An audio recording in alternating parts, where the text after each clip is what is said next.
Hi everybody, Diana here at Sew in Common. Welcome into my YouTube channel. So those of you who have been following us this month know that I have created a Kaleidoscope quilt, and Sunday's video was all about my starting the quilting process. Well, this video is actually 3 segments. They are little individual videos because I thought when I did them, they would just be like one little short video I put out. I haven't edited them together. You'll see me because you should see the process that happens in the adventure of quilting this quilt. And there's a big surprise coming in the very last section of it. So I'm calling this Adventures with the Kaleidoscope Quilting. I hope you enjoy it. You will laugh. You will cry. You might scream. And in that third section, I also ask you all a very specific question about your own quilting. So make sure and answer in the comments. You get to see me, no makeup, no nothing. All I've been doing is working all day, but you're going to get to see a process. And I hope in the end it helps you on your quilting journeys. So let me just say welcome to everyone.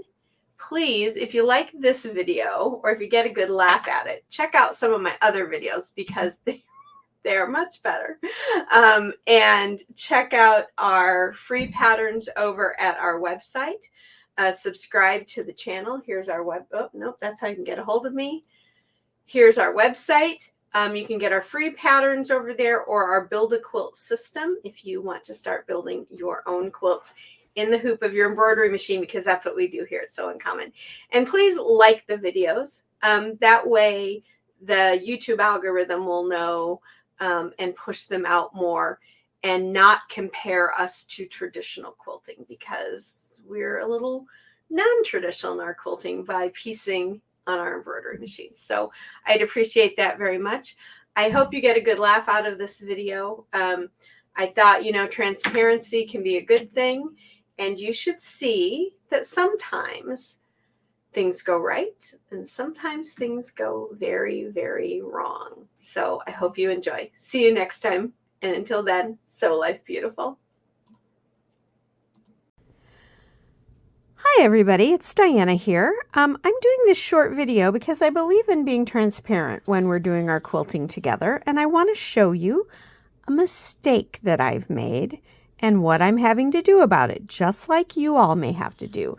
So Sunday you saw me using my templates, and my first several pieces turned out beautifully. Well, today I was doing one and I was not really watching what I was doing. So this is completely and utterly my fault, not the fault of the template, not the fault of the machine or the design. But you can see right here, when I put this template on, I put it on way crooked and I didn't catch that. Oh, my bad.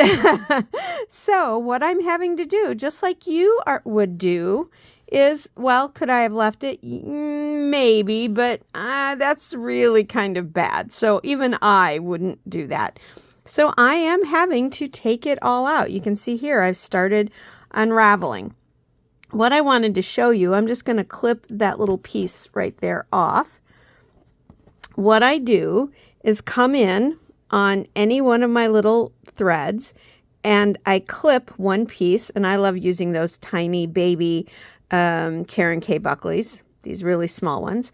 And then I have a pair of these little pinchy scissors, pinchy clips, and they have this hook on them. Now I get mine through OESD. I don't know who else makes them. You might have some that are just this sharp pointed end. Those would probably work too, but these to me are my go-to every single time. Okay, I love them because look what I can do. I can come down here. Now I'm doing this slowly because I'm doing it through the camera, but I can actually get under these and just slowly bring them out. And yeah, it's probably going to take me 10 or 15 minutes to do this whole design, but that's okay. And then I will just reline it up and I'll stitch over it. With the cotton, any of those little marks from this run through aren't going to show.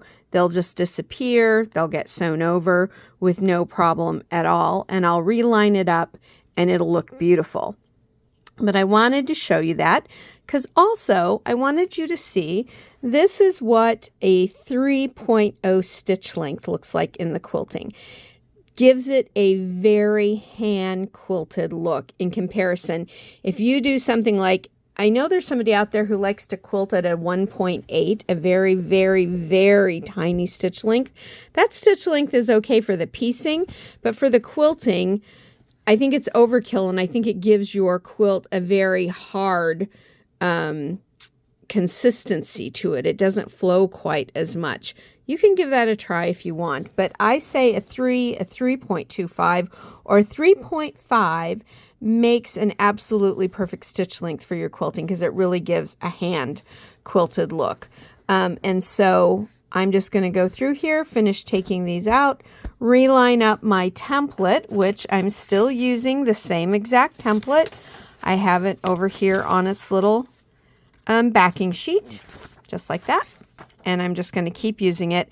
And next time it'll look far better. So I hope that helps you. And I hope that helps you to understand that even someone like me who quilts a lot and has been doing it a long time, sometimes I make a goof and it's not a big deal. I just take it out and I'll redo it. Until next time, everybody, have fun with your quilting. I hope everyone is enjoying the day. And of course, sew life beautiful. Alrighty, so here is all the thread that I had to take out of my quilting. That's that one piece. And you can see there's the dark bobbin thread from the back.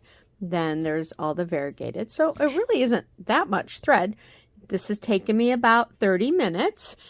Isn't that funny? It took 2 minutes to sew into to quilt and it took me 30 minutes to take it out. But now I want to show you the actual piece. I know there's not great light there. Let me see if I can turn this light around. Oh, I can't. Sorry. So this is the rectangle. Now you can see right here, you can see where the stitches were a little bit. However, once this is quilted, you're not going to see any of that because like over here, like I don't even see it with just my eyes. There's a little piece I need to take out. Oh yeah, see, that was a little bobbin thread that was still in there.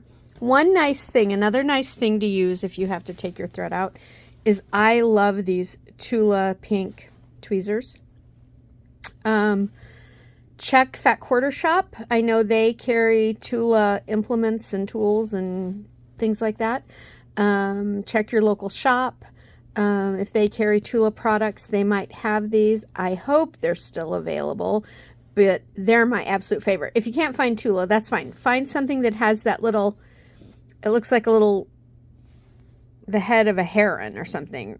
It's like that instead of something straight out, because that little fine point is really perfect for just picking your threads to come out. That's why all of my threads are in long pieces, because that little hook can just get right under there and get everything out. Just want to get all of that back off of there.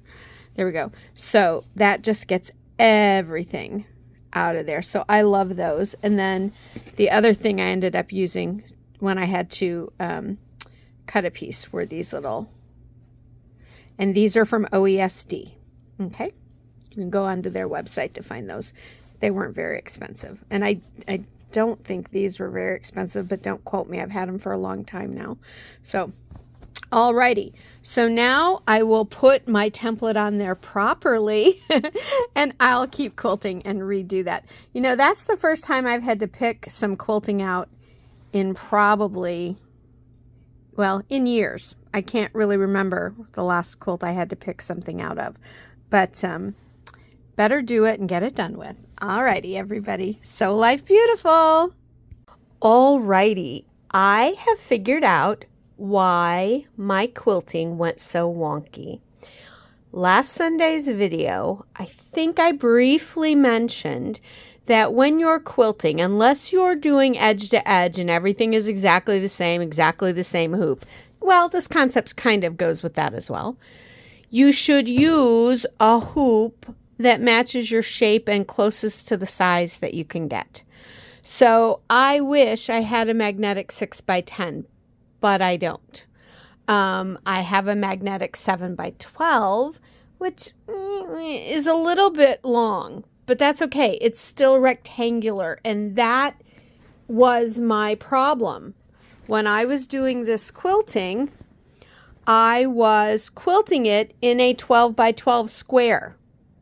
No, that was throwing off how everything was lining up for me when I was feeling around the edges and all of that. So I switched back over when I realized what I was doing and got out my 7x12 rectangle, because for all of my rectangle blocks or edges or pieces, I am going to be doing the 7x12. Yeah, here's one. Here's the one that I did with the 7x12, because I've started to move the pattern out now. So I've got one more that I'll do here, and then I will start doing some squares, or maybe I will just move around and start doing my other rectangles. But that is what caused my problem. I was in a 12x12. It was much too big from side to side. And so when I was putting my quilt in and moving it around, I was not squaring myself up. My template was in the right place, but I wasn't squaring my quilt up. So now I have my rectangular hoop and I'm back in business. So let's keep quilting. Hi, everybody. Okay, so some of you are going to scream when I tell you what I'm about to tell you, and some of you will say, yeah, and some of you will say, no! I've decided that I'm going to pick out everything that I've stitched. Maybe not the center. The center I might leave. Hang on. Let me look. Nope, the center's going to, I think. Yeah, yeah, the center's going to. I've decided I don't like I don't like the design I created. I like the idea of the design, but for some reason I put border lines in. I put border lines in so I would get my sizing right, and I never took them out. So my they were translated into stitches. Bad, very bad, very bad. Because look. It was oh shoot, can you see? It was putting them in the quilting. That's not happening, because this is supposed to look like a kaleidoscope.